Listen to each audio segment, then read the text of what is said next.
Na hii ina maana gani? Ina maana kwamba uchaguzi umeanza. Na uchaguzi haujaanza sasa hivi kwenye nchi yetu. Kuna ile kitaalamu inaitwa election cycle, yani mzunguko wa uchaguzi. Tume ya uchaguzi wameanza kuandikisha wapiga kura, kuboresha ile daftari la kudumu la mpiga kura. Sasa hivi wamemaliza awamu ya kwanza, wanakwenda awamu ya pili. Wakianza vile, na maana ndio mchakato wa uchaguzi unafanya unakwenda hivi.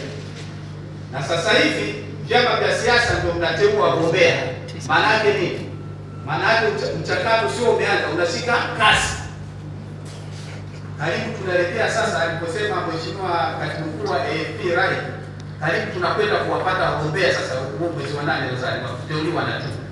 Nyinyi mkishateua watu wenu, watendo wateuliwe na tume. Na nadhani ni Jumamosi mmeitwa kwenda kusaini maji. Ndio. Kwa uchaguzi ndio umeanza. Sasa sisi kama wazazi tunapoona uchaguzi umeanza, yaani kama kwenye kwamba kuna watoto wanasoma, watoto wako 19 wanasoma, unajua mitihani ndio hiyo inakaribia. Alafu na mtoto mmoja anakuambia utazuia mtihani. Unasema mtoto wangu unakuja. Si ndio? Kesha amejiandaa kufeli, si ndio? Au anataka. Kwa hiyo mimi nadhani sisi kama ofisi ya msajili wa vyama vya siasa tunawaasa vyama vyote vya siasa muelewe uchaguzi ndio huo unakuja, umeanza, mchakato umeshaanza, tunaenda sasa. Hakuna kinachozuilika. Uchaguzi upo, mjiandae, sisi wazazi tutafaidika sana mkishiriki. Kama kuna changamoto mnaziongea siku zote, tume ya uchaguzi wanaita wadau, mnaongea, si ndio? Mnaongea, mnabishana mawazo, yale mambo yenu yaweka sawa. Kwa mchakato wa uchaguzi mshirikishi. Kwa hiyo kwa kupitia mkutano huu, ofisi ya msajili wa vyama vya siasa tunawaasa vyama vya siasa mshiriki ipasavyo vyote 19 kwenye uchaguzi, kwa sababu lengo la chama cha siasa ni kushika dola kupitia uchaguzi kama inavyosema kifungu cha 3 cha sheria ya vyama vya siasa. Ukiwa unataka kushika dola bila kupitia uchaguzi, wewe sio chama cha siasa. Utakuwa kama hizo wanaita ni label group, sio wa nani hao, vikundi vya wazi. Na ni mambo ya ovyo kabisa kuongelea uwazi kwenye nchi ya demokrasia. Nisikia kiongozi mmoja anatamka ile neno, nikasema nafikiri katamka jambo la ovyo sana, na anatakiwa akemewe sana. Kwa sababu nchi ya kidemokrasia tumeshaweka misingi ya kidemokrasia, watu wanatafuta uongozi kwa njia ya uchaguzi. Na ndio maana nyewe mko hapa, watu wanapiga kura na kuongelea uwazi. Mheshimiwa Mwenyekiti, naamini kabisa hakuna mambo kama haya ambayo yatakuwa yanaendelea kuongewa, na nyinyi kama viongozi wa vyama vya siasa mtakuwa mnakemea vile vile wenzenu wakifanya mambo ya hovyo, na mnatusaidia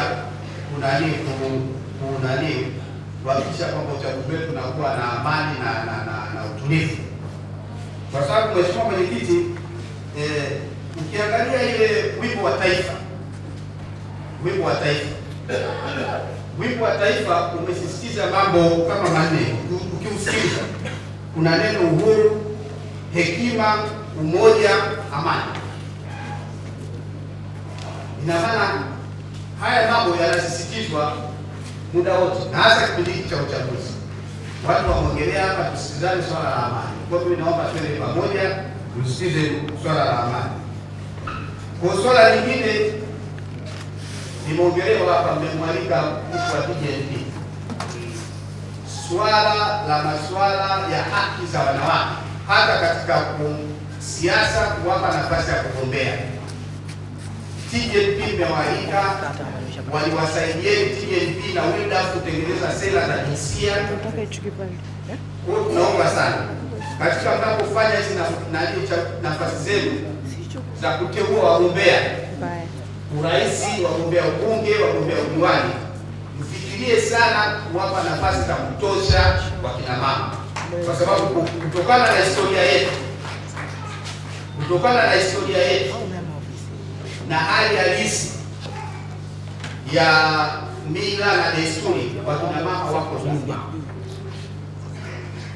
Kwa lazima kuwe na juhudi za makusudi za kuhakikisha wanapata hizo nafasi, wanagombea, mnawekea mazingira mazuri na idadi inakuwa na uwiano unaokubalika wa wagombea wengi wa wanawake na wanaume. Sionekane mnagombea wanaume tuko kwenye ubunge, udiwani. Nadhani TJP mko hapa mjitahidi sana kuhamasisha. Sio yeye pekee na taasisi zingine ambazo mnafikia haki za wanawake, kwa sababu ni haki yao wanawake kushiriki katika maamuzi. Na wakati ndio huu ndani ya vyama vya siasa. Msisubiri tume hawezi kuwapelekea wachaguzi wako wewe. Mnachagua nyie vyama vya siasa ndio mnawapeleka kule.